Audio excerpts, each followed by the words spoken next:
love and in peace, TV Kanan welcomes you. TV Kanan is broadcasting from every Thursday 2:30 p.m. through 3 p.m. and every Saturday from 5 p.m.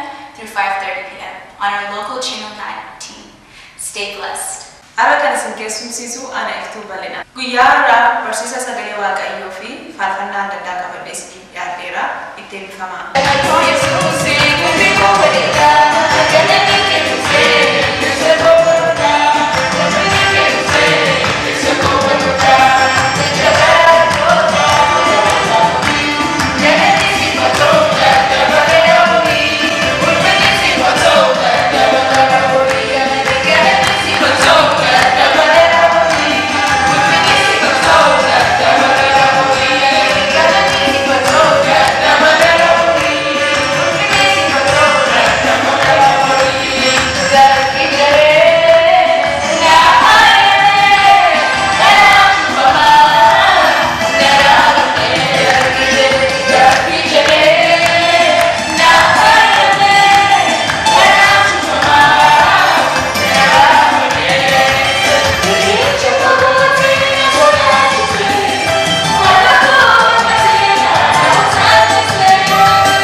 Please God, help everybody in this church, help moms and dads in the world, help all kids when they go to school.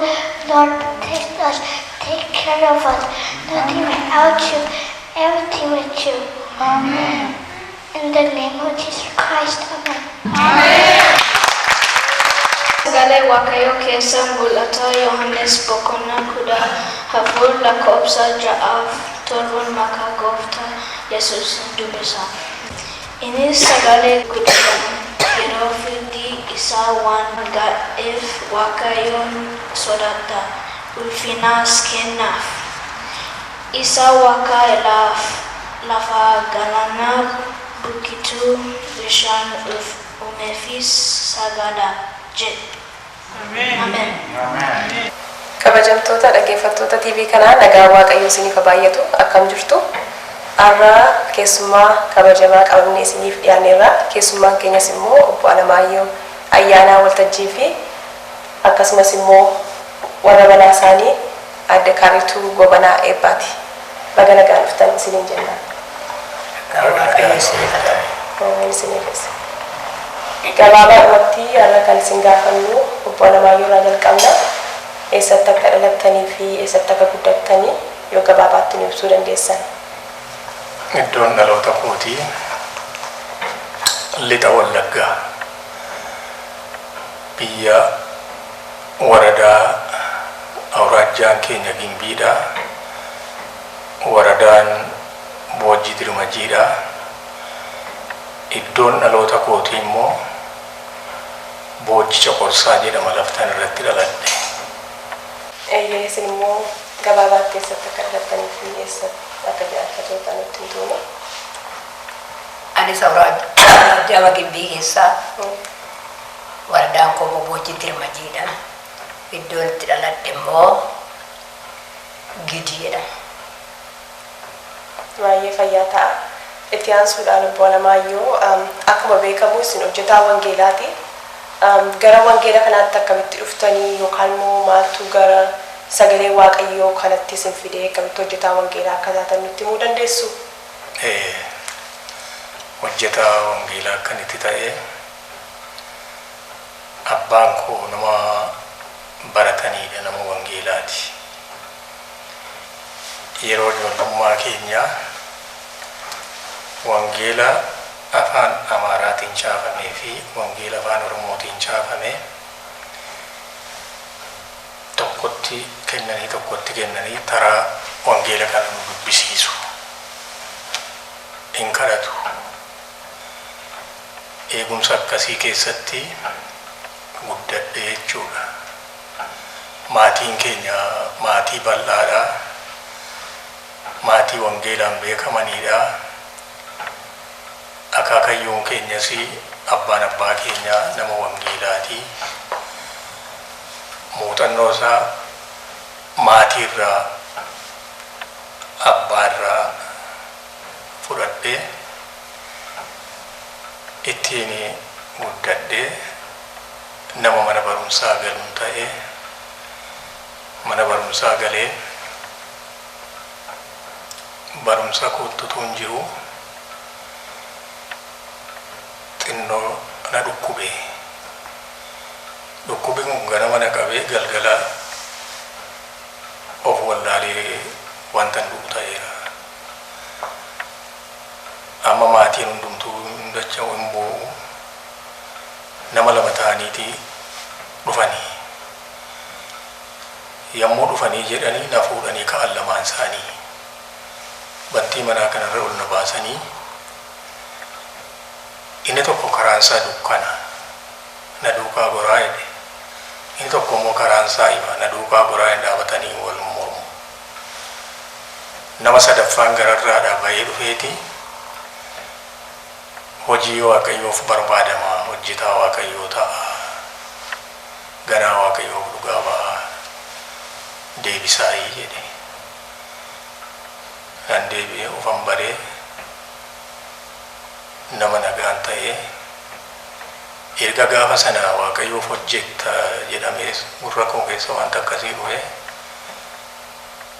ani dubbii wangeelaa malee yeroo hojii kan biraallee dhabee mana waldaa Taraguu wangeelaa hojjechuu barumsa san duukaa bu'uunan dhiise. Isuma kanattan qabame. Isumaan otuman taa'u waggaa 4 fi kumattannasaa waldaa galaggalee. Misiyoonaawwii faranjiin tokko nama Sweediniiti. Guunyitii gara waldaa dhufee mana keenya bulee. Otoo anattuun dubbatiin abbaa kootti dubbatee mucaa kee kana nama wangeelaa kan ni barsiisuuf barbaannaa nuuf akka adii jedhe. Haa ta'uu jedhani. Mana gahee bultii 3 utuu hin bulinii dabdaabbee saafee manatti ergee kottu jedhee na waame. Inna kuyyuu jedheen ture. Yeroo sanaa naqadheeraa fuudhuuf qophaa'eeraa. Anoo mana jaarrataa bahee nan fuudha malee achi hin dhaqu jennaani. Harmeen koo ji'a 2 fudhattee barumsa argattee deebitee maal qabaa? Otoo dhukkubsattee sirriirra ciiftee immoo mana ciifta miti. Beenoo amma deemi malee jedhani. Nan didee. Ammas gaafa guyyaa 3ffaa galgala ka'ee biran jira. Waraqata fidee namichi ammas dhufe. Maali haadheen gadda oolan didee maaliif deebitee dhuftee jennaanii qabii fidee kottoo dideeyyuu jedhanii faranjiin akka itti na erganii jedhe. Jennaan ammas mikinaata uumuu jedheeni anoo koosootu na dhufee koosoon dhuga karaarra iyyuu na deemuun jedhe. Beenu gabaa biilaa jedhee koosoo bisa dhuuli qimsii darbii maal hojjetta mana teessee jedhanii harmeen koonatti beekamanii. Isheedhaan fagaadha isaanii dhagee nan dhagee koorsii kana ji'a 2 duukaa bu'een deebi'ee galee ammas waggaa isaatti na waamanii deebi'een koorsii kana dhagee koorsii kana finne yeroo jennu maskarametti hojii wangeelaa jalqabii jedhan. Hojii wangeelaan jalqabee hojjechuun jalqabee ani caalaatti ishee kakuu Waaqayyoo gaaffii naa dhiyeessee deebii naa kennee lubbuu koo du'a oolchee isa kana hojjetta sanniidhe. Isuman hojjedha jedheen isa qabadhee duukaa bule. Bara 1954 ji'a maskaramittanii hojii kana jalqabee rakkinni yommuu sana nu qabnu ortodoksiin karaa tokko nu dhiibu. Qaallonni karaa tokko biyya keessaa baay'eedha. Diinni wangeelaa yommuu sana isaan kana lamaan ture. Hoffaadhaanis mana ijaarree mana waaldaa ta'eera. Ona namaa sarree keessatti mana kadhataa goonee achii bahee waldaa gurguddaa ta'eera. Otuma hojjennu, otuma adeemnu,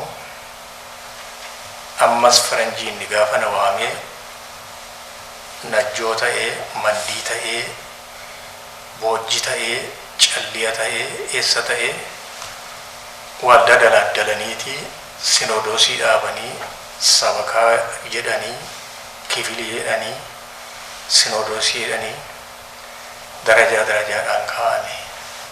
Darajaa kana keessattanii sabakaa mana ijaartee kan jedhamu tan maddabame. Sabakaa mana ijaartee kana keessa waggaa 18 hojjedhe. 18 sana keessatti tsaafii sabakaa sanaas ta'e baataa horii sabakaa sanaas ta'e hojjechaan ture. Wangeelli bal'atee nagaa arganne otuma deemnu barri Haayile Sillaasee jalaa ture, barri Dargii dhufe. Barri Dargii gaafa dhufu immoo ari'annaanii inta'e waldaa irratti qeesota keenya hidhuun hin dhufe, lallaboota keenya hidhuun hin dhufe, waldaa cufuun darbaan inni xiqqoo malirran kaa'e wangeela kana baadhee utuu na deemu homtuu natti dhufuu na miidhuu hin danda'u. Shugguxiis hin qabu, qawwees hin qabu, uleen biraan qabu. Uleen koo wangeeluma koo kanaa jedheen kanuma qabadhee barri Dargii hankeenya maacediidha, madooshaadha, mi'a sadii kanaanii tokkoon murmureedha, tokkoon reebeedha, tokkoon tumii wal qixxeessiidha. Maarkizim leenizim kan jedhamu mammariyaa isaanii fudhatanii isa kanarraa namni godhee ta'uu wangeelli barbaachisaa miti. Wangeela kana bidda keessa buusanii wangeelli kun hin gubatin bidda keessaa ba'eera. Ammas bidiraan mana Waaqayyoo dhumeedhanii yaada. Karaa tokko yoo dhufe karaa tokko dhufa. Lolli seexanaa guyyaa tokko hin dhaabu. Dhuguma kiristaanni guyyaa hundaan lolamuutu irra jira. Jabaannee isinis jabaattanii mudhii keessanii hidhattanii loltuu Kiristoos taatanii akkasin dhaabattanii fi Waaqayyo sinaa eebbisu. Carraa kana waan lolaattaniif immoo gooftaan sinaa eebbisu. Innis baay'ee bifama. Akka dhaqaalaas beeku. Baay'ee Waaqayyo sinaa eebbisu. Dhugaadhuma dubbachuudhaaf baay'ee barumsa guddaa nuuf kennitanii wangeela makaa hin qabne wangeela qulqulluu sagalee Waaqayyoo akkasitti nutti himuun keessaniif baay'ee Waaqayyo sinaa eebbisu. Baay'ee eebbifamaa. Amma kana taasisuudhaan kan isin gaafadhu gara dhumaatti dhufaa jirra gaa. Egaa akkuma isin nutti himtanii wangeelli kun karaa baay'ee keessa dabartanii dhuftanii Waaqayyo gargaarsa guddaa hunduma keenyaaf godhe. Waaqayyo gargaarsa guddaa isiniif godhe akkasitti isin fide. Yeroo dararamuun jiru keessaa yeroo wangeela iddootti lallabaman hin qabne yeroo itti namaan mijanne keessa Waaqayyo isin dandeessisee wangeela isin lallabsiiseeni. Ammoo nuuf immoo jireenyi mijataadha. Iddootti lallabnu qabna, iddootti faarfannu qabna, akka garaa keenyaatti wangeela lallabuu dandeenya. Garuu akkas gochaan jirru amma yeroon taa'aadhaan yeroo kan keessaniif kan keenya walitti qabnee ilaallu olumatti iyyuu fiduu hin dandeenyu. Gorsa akkamii nuuf laattu? Amma si'anaa akkasi wangeela kanatti jabaattanii fi oduu dhabuu dhiiftu. jaalala uumtu. Namni akka godhee nu baqatee jettanii mana waldaa gadiif ta'ee deemu sinirra jiru. Iddoo isa baay'eetti dandhee dabalannaa jettanii fiiguun sinirra jiru. Abbaa qoomii maayidha gooftaan koobiirra dhaabattu kanarra qoom jedhe achuma dhaabattu jedhe. Achumatti si argee achuma dhaabattu jedhe. Amma gooftaa iddoo gara biraatti isin hin agarre. Asuma keessa dhaabannaa. Bartoota isaatiin immoo baay'atanii 72 uume. Utuma keessaa yaa'anii badan.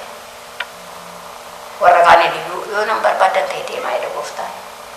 Simoon Phexros tu yaa gooftaa dubbii jireenya bara baraa hojjetu qabaa si dhiisee eessa naqe.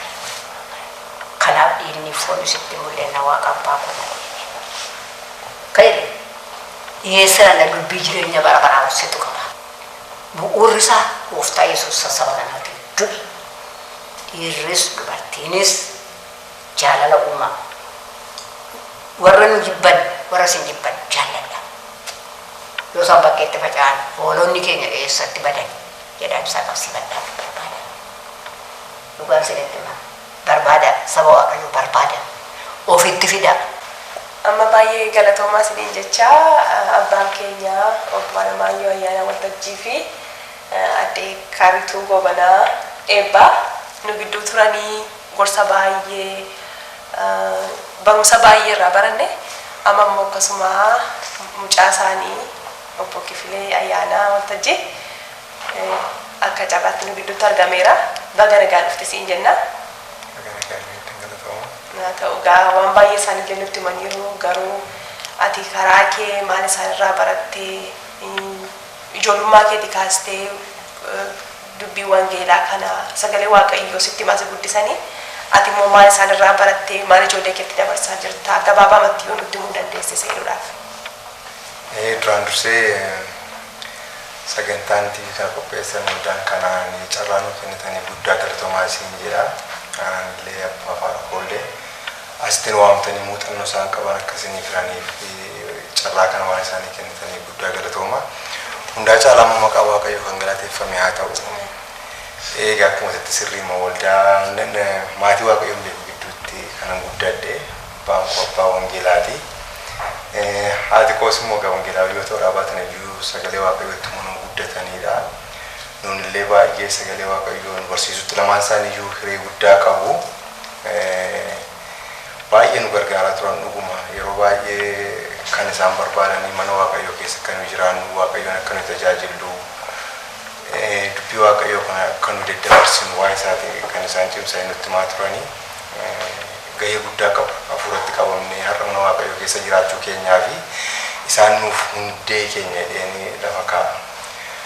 Rakkoo baay'ee keessa darbanii tajaajilaa turanii nu guddisaa maatii kana guddisaa wangeela waaqayyoo isaanitti kennamas immoo utuu lafaan kaa'in dandeettii waaqayyoo isaanii kenneen waaqayyoo humna isaanii ta'ee har'aan asiin nu ga'aniiru. Egaa nus immoo akkuma isaanii ijoollee isaanii kana mana waaqayyoo keessatti eeganii asiin ga'an ijoollee har'a qabnu kana immoo sagalee waaqayyoo keessatti cimanii mana waaqayyoo keessa akkuma isaan turan adaraaf dirqama isaa irraa waaqa irraa nutti kenname ijoollee kanatti immoo dabarsinee kennu kan irratti immoo waaqayyoon nu gargaaree hojjetaa jirra.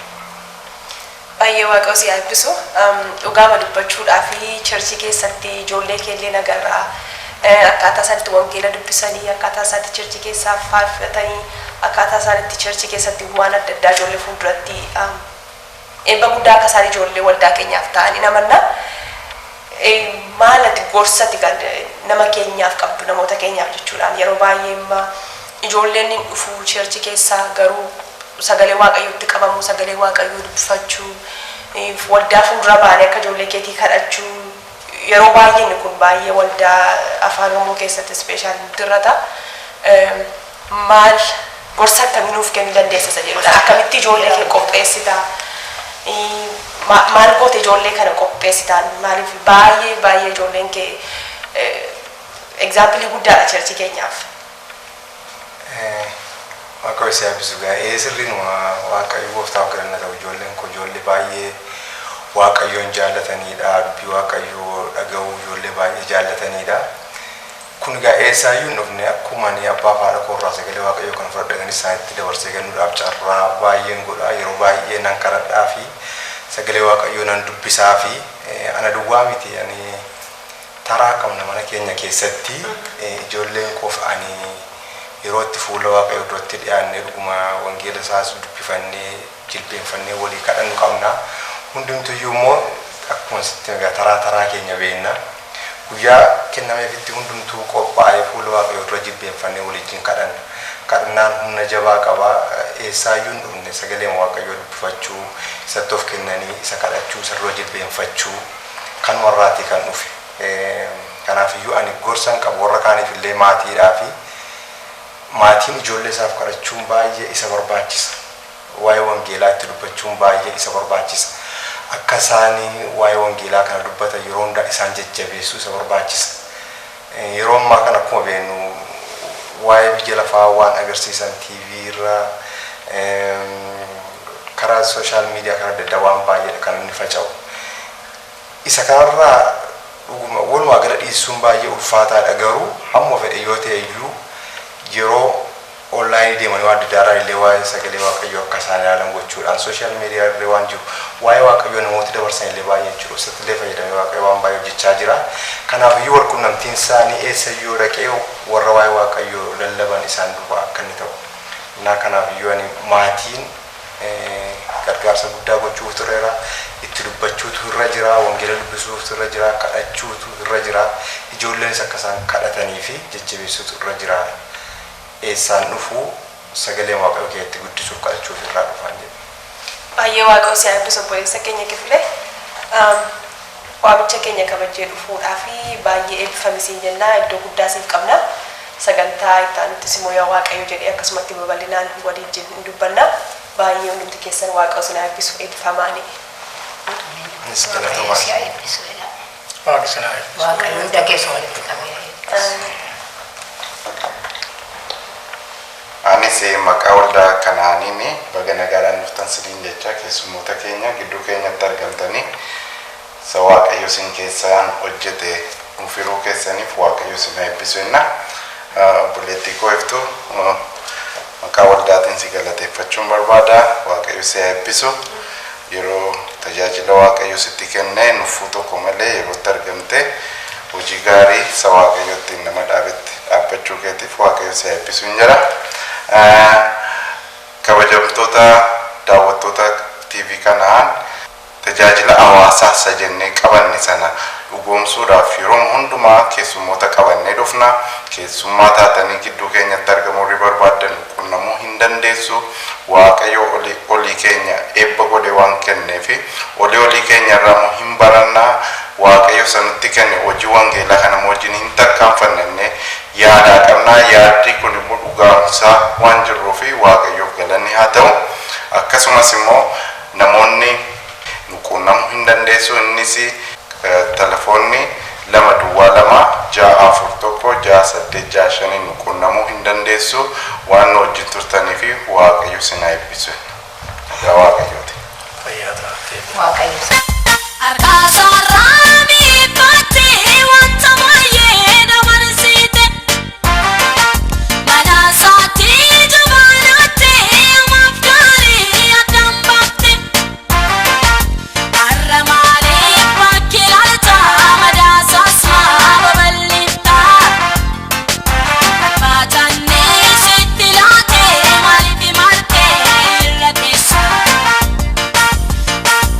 Qabaam naman dhabu hojii isaatti kan bobba'u hin hojjetama hojiinsaa hundumti isaa lafan bu'u. Nama qabaam waaqayyoon koo dhoksaatti kan guddifate achas baasee ijaan baha kana maaltu qalbeeffate. Naman dhabu hojii isaatti kan bobba'u hin hojjetama